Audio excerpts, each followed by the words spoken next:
সত্যি আমি না আর পারছি না, জাস্ট পারছি না, তোমাদেরকে কি বলবো, মানে এত চাপ আমার পক্ষে নেওয়া সম্ভবই হচ্ছে না। যাই হোক, কি হয়েছে না হয়েছে আজকে সেটা অবশ্যই জানাবো একদম ভিডিওর শেষে, কন্টিনিউ ভিডিওটা দেখো। দিনটা ছিল মন্ডে, তো সেদিন প্রিন্সের ফার্স্ট এক্সাম ছিল, ফাইনাল এক্সাম। তো সেখানে আমরা এখন যাচ্ছি, আর তার আগে আমরা কিন্তু বাড়িতে দুজনের জন্য রান্না করেছিলাম খিচুড়ি, আর সেটা খেয়ে গেছি, সেটার ক্লিপটা আর কি অ্যাড করা হয়নি।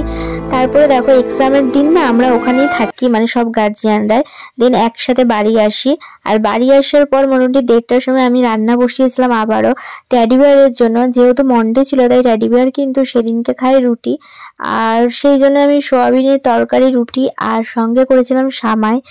আর তোমরা আমায় দেখতেই পাচ্ছ যে এটা পরে আমি স্কুলে গিয়েছিলাম, সেটা আমি এখনো পরে আছি। দ্যাটস ওয়াই আমি না একদমই টাইম পাইনি ড্রেসটাকে চেঞ্জ করার, ওই জন্যই বললাম যে আমি আর পাচ্ছি না। আসলে আমরা এক্সাম দেওয়ার পরেও তাড়াতাড়ি করে রান্নাটা করে আরও একটা জায়গায় গিয়েছিলাম, তো সেই জন্য আমার কাছে না চেঞ্জ করার মতো একদমই টাইম ছিল না। এরপরে ঘটে গিয়েছিল আরও একটা ঘটনা, সেটা চলো কন্টিনিউ দেখো, বুঝতে পারবে। আর এখানে অলমোস্ট আমার রান্না কিন্তু হয়ে এসেছে, তো ডিসাইড করলাম যে রান্না বান্না করেই আর কি খাওয়া দাওয়া করব। আর তার মাঝখানে আমার এত পরিমাণে মাথা যন্ত্রণা করছিল কি বলবো, আসলে সারাদিনের এত চিন্তা আর এত খাটনির মধ্যে না দিনটা কাটছে যে কি বলবো। তার মধ্যে আমাদের এখানে, মানে যাদের বহরমপুরে বাড়ি তারা জানবে, এত পরিমাণে ঠান্ডা পড়েছে বন্ধুরা। আচ্ছা তোমাদের ওদিকেও কি এত ঠান্ডা পড়েছে? মানে একদম কুয়াশা সারাটা দিন। আর এদিকে দেখো প্রিন্স কিন্তু স্কুল থেকে আসার পর থেকে এরকম এক মনে খেলা করছে, বেশ ভালোই লাগছিল। তার জন্য তোমাদের সাথে আমি চুপটি করে শেয়ার করলাম, মানে প্রিন্স এটা জানেই না। আর এখন দেখো অন্যদিকে আমি টেডি বিয়ারকে খাবারটা দিয়ে দেবো। দ্যাটস ওয়াই টেডি বিয়ার কিন্তু সকাল থেকে কিছুই খায়নি, আজকে আমি ঘুম থেকে উঠতে পারিনি, তাই আমার বরটা কিন্তু না খেয়েই কাজে চলে গিয়েছিল। আর এখন এসে খাবার দাবার খাচ্ছে।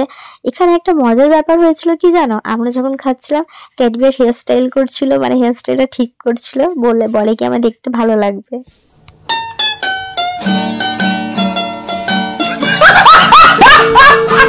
আর সেই কথাটা শুনে কিন্তু আমি আর প্রিন্স বেশ মজা পেয়েছিলাম, তাই আমরা কিন্তু হাসি করছিলাম। মানে ও সিরিয়াস থাকাকালীন হঠাৎ হঠাৎ এমন এমন কথা বলে না।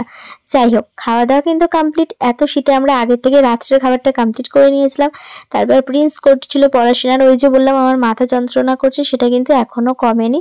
আর তার মধ্যে পাচ্ছে ঘুম, কি বলবো 6:30 বাজে, কিন্তু আমার এত পরিমাণে ঘুম পাচ্ছিল সেটা মানে বলার বাইরে। তো আমার তো যেহেতু খাওয়া দাওয়া হয়ে গিয়েছে, আর আমি একটুখানি পড়িয়েছিলাম প্রিন্সকে, কারণ পরের দিন ছিল ইংরেজি পরীক্ষা, তাই টেনশনটা আমার একদমই নেই, খুবই কম টেনশন। তো সেই জন্য আমি সেরকমভাবে আর পড়াশোনা করাইনি, অল্প একটু পড়িয়ে উঠে পড়েছিলাম।